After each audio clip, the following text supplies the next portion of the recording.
Hi, Jorge. Thank you very much for being here today to talk about Esteban Lisa and the exhibition, The Multiple Dimensions of Esteban Lisa, that it is currently at Hutchinson Modern and Contemporary in New York. And today, like knowing that you know a big deal about him, but also you are a collector of his work, I would like to talk with you about his career as an abstract artist and the connections between his philosophical thinking and his artistic practice. Wonderful. So, like the first question would be like having in mind your experience as a collector of him and his work. I would like to ask you about what do you think it is the role of Esteban Lisa in the context of the history of abstract art in Argentina, and on the one hand that, and also how you would describe his work and his practice within the history of modern abstract painting in the 20th century. I would say that, first of all, Lisa's contribution to abstraction in Latin America is of quite important because he developed this on his own. I think that unlike his other contemporaries, such as the Mari group, the Grupo Arte Concreto, Lisa was disengaged from the social, political, economic environment at the time in Buenos Aires. So I think his view was more directed and informed by European abstraction and his readings as well. He had quite a vast library. His readings on science, his readings on philosophy, his readings on religion were also informed outside of the Latin American context. I think him being a Spaniard, I think he had a closer connection to Europe than to what was happening in Latin America. I mean, you look at the example of Juan del Prete, Italian. You look at the example of Petorruti, also Italian. You look at the example of Torres Garcia, although he was born in Uruguay. He was raised basically in Catalonia, no? So Yes. those were the references of this artist. Unlike Torres Garcia, which basically he had more of an, let's say, an anthropological view on Latin America, especially pre-Columbian art. I think that's what shaped Torres Garcia's view on his abstractions, unlike Lisa. Um, so. But like having in mind these points, you would say that migration and movement from one place to the other would be kind of at the center of the experience of many artists that develop abstraction in Argentina in the 20th century. I would say so. I would say so. And And of so, course, Lisa was not left out of this move. and so you would say that the fact that he was a Spaniard allowed him to have that connection and to actually develop his abstract work within Buenos Aires and within like that specific context, while having communication with different places abroad, you would say. Yes, I'm sure Esteban Lisa was quite aware of all the different movements. You know, Torres Garcia's Escuela de Arte Concreto in 1934, I believe, if I'm getting it right, he created this Grupo de Arte Concreto, and the Grupo Madi after the 40s, and the Grupo Arte Concreto.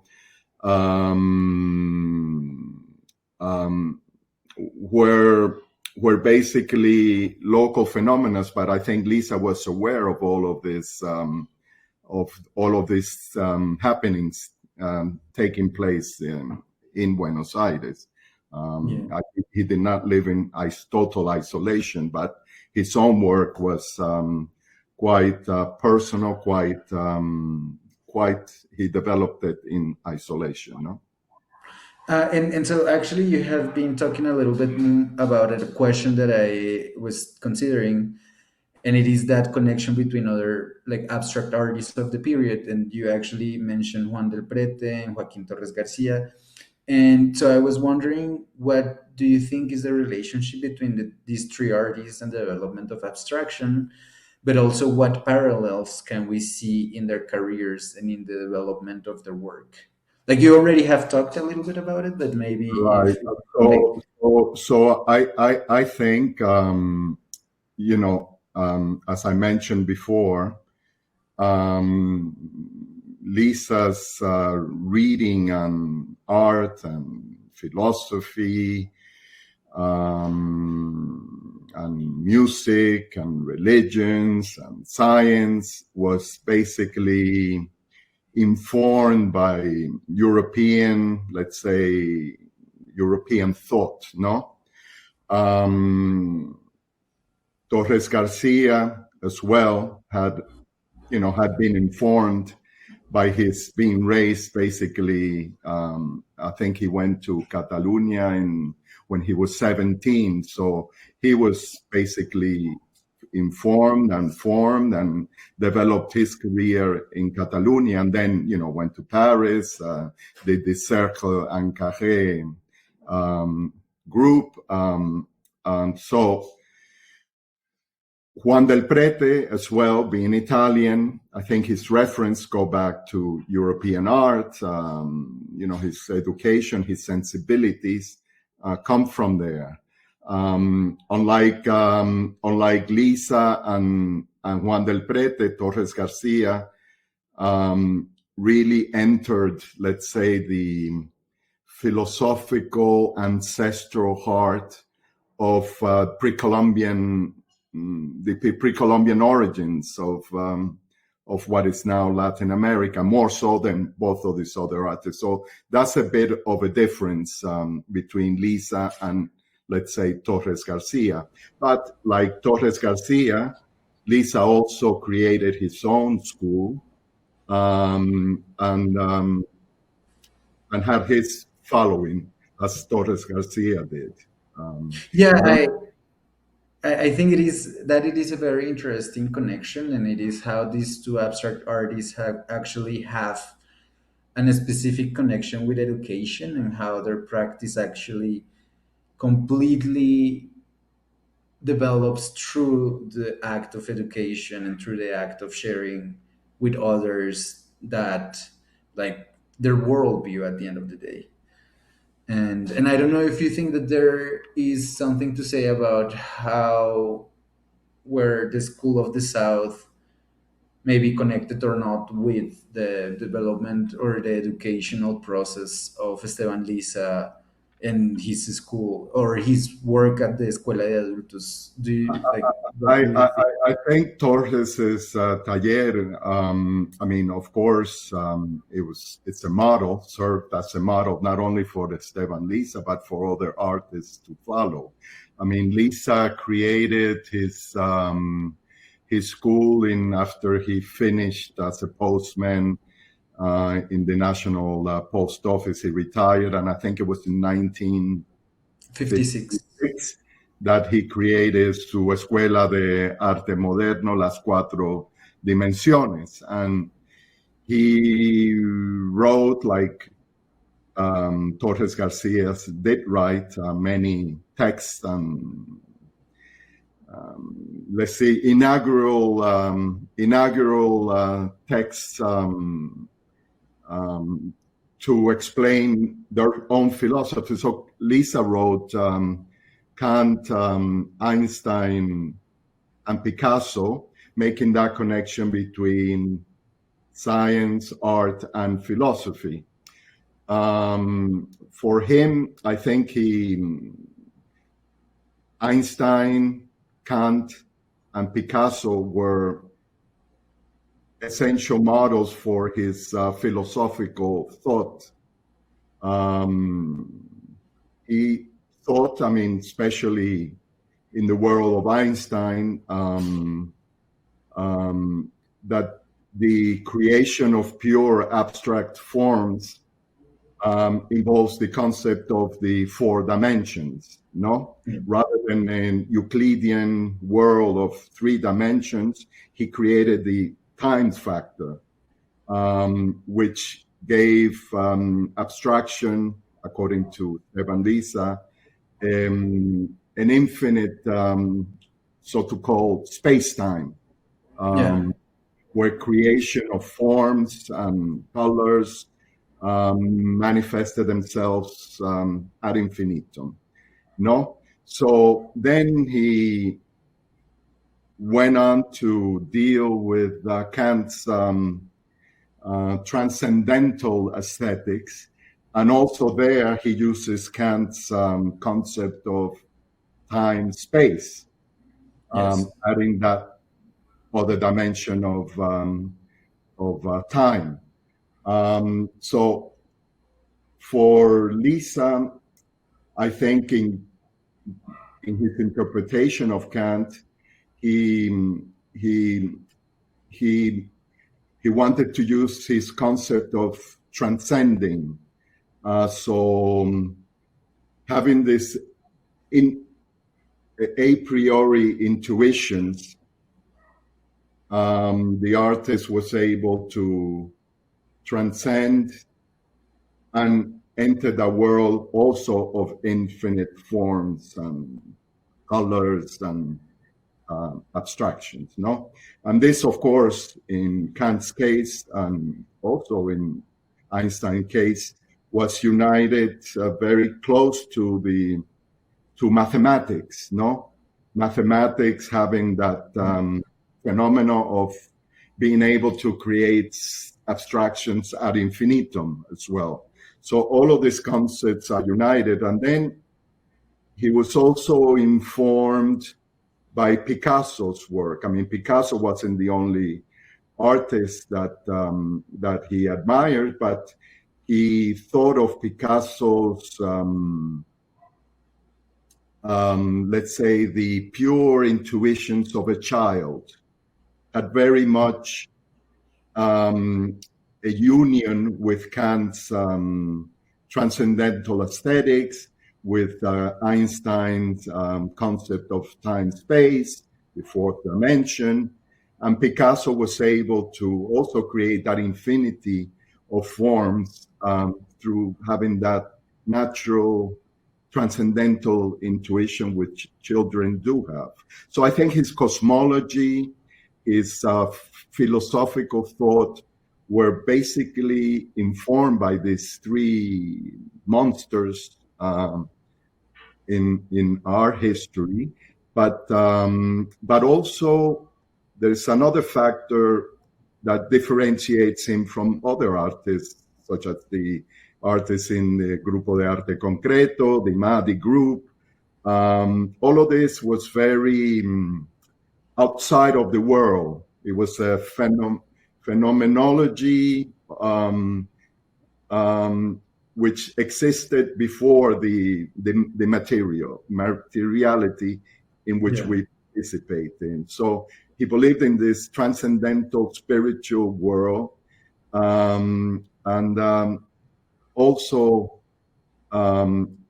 you can read. I mean, in his library you find the Kandinsky's writings and music and art.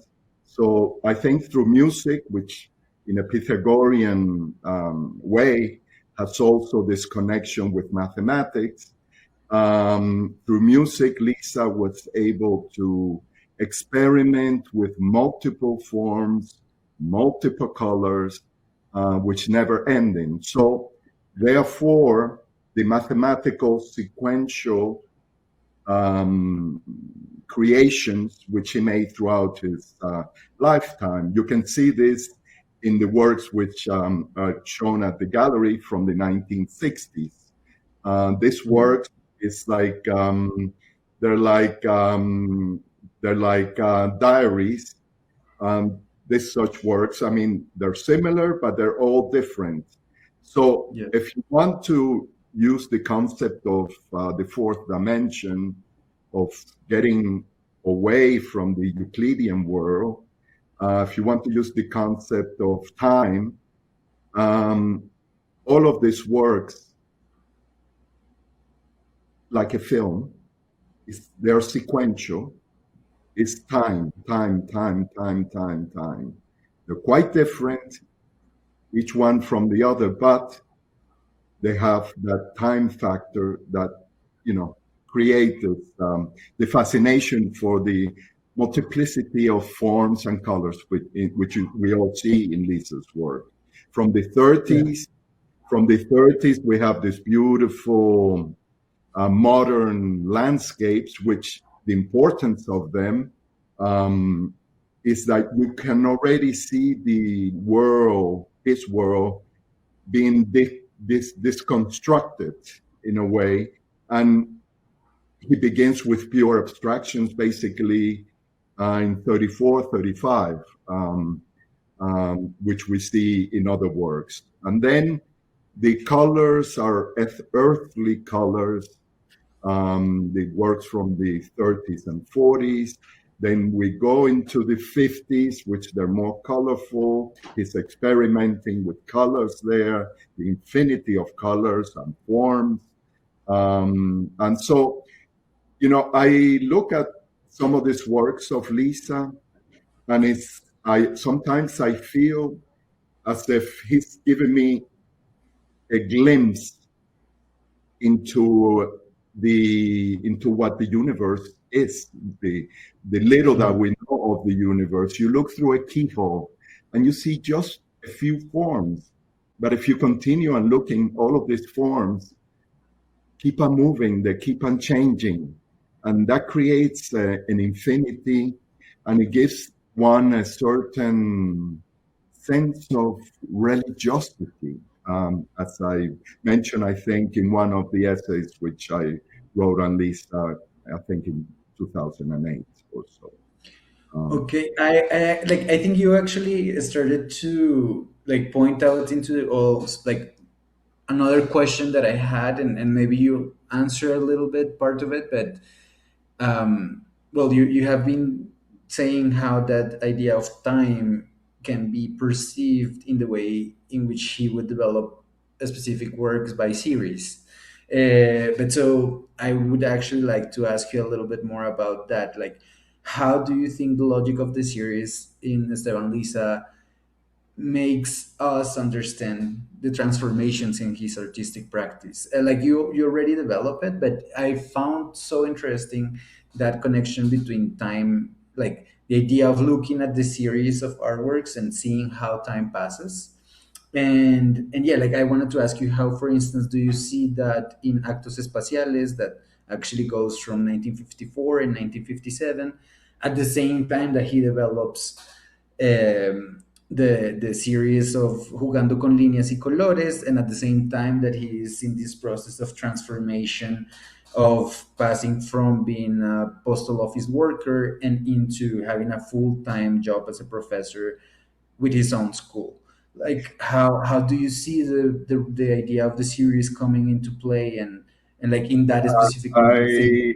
I, I would say, I mean, it's good that you mentioned this Actos Espaciales, beautiful works on paper, pastels.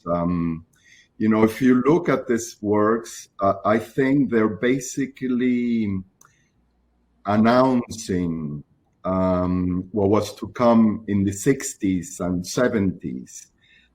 This works from the 60s and 70s, I think, is where Lisa really reaches his maximum in his artistic expression. I mean, these are free works, even though you can consider them as series. I mean, these are personal, daily experiments, which he was doing maybe one or two a day or four, I don't know. But every day he was at his work, entering this infinite four-dimensional world. Remember that at the time, in this works from the 60s, it was a time where many artists as well were informed by the space race, so to call, the trips to the moon, Yeah. discovering a wondrous world, which an infinite world, which is the mystery of if there is of divinity. And I think Lisa was basically reaching out to this concept. I mean, the works from the 60s for Lisa, for me, basically he reaches his maximum expression in form, in color. Um, that's his experiment. There, Eureka, he was there. And I'm sure sometimes I look at Cy Twombly's work, um, and I'm sure he had no clue who Cy Twombly was or what he was doing. But I mean, these little works, intimate works, create infinite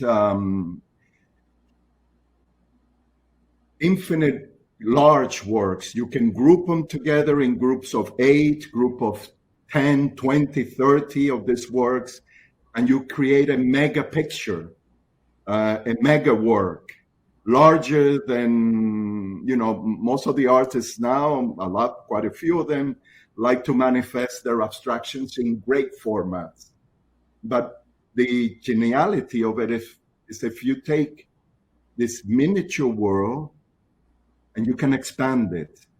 And with Lisa's works, the shows that I've helped organize, that I participated in, we've created these banners. For example, when it was shown at the National Library of Spain, we created these banners, gigantic banners, 8 meters by 4 meters, and the little work being expanded withstood that test. That shows Yeah. geniality.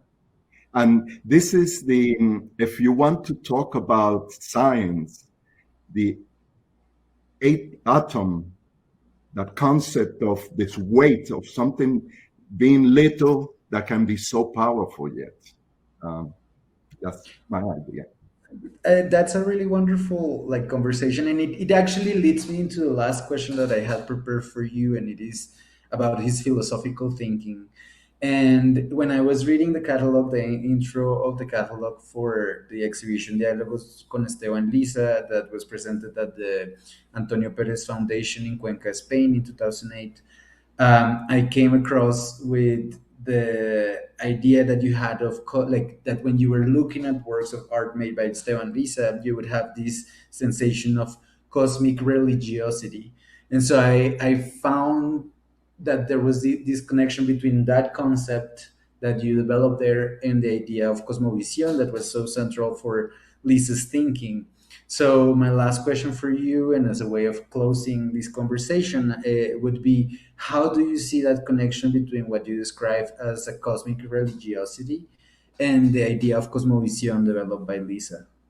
Yeah, I think both of this, the idea of religiosity in the universe was basically first touched upon by Einstein. No, I don't recall well, reading one of his writings, I found this expression, and for me that made total sense.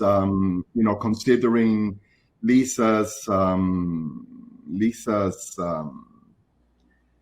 spiritual self, spiritual being. I mean, you have Kant, you have Einstein, you have other philosophers. He was so well read in many Oriental philosophies. He was a spiritual man. So for me, this religiosity, when I look at the work by Lisa, I feel as if I belong to something which I only have an a priori intuition into. It makes me transcend into a world that makes me feel spiritually good. It brings relief from the hurly-burly of the daily grind. It gives me well-being. And Lisa works to be to develop an intimate relationship with, that you need to be close to. You need to observe them. You need to feel them. You see the music in them. I mean, Bach is there. There's so many musical symbols in Lisa's work, if one closely looks at it. So that's for me what what I feel. I feel like Lisa, in his little works, has the rarity of a Vermeer. So not everyone gets it.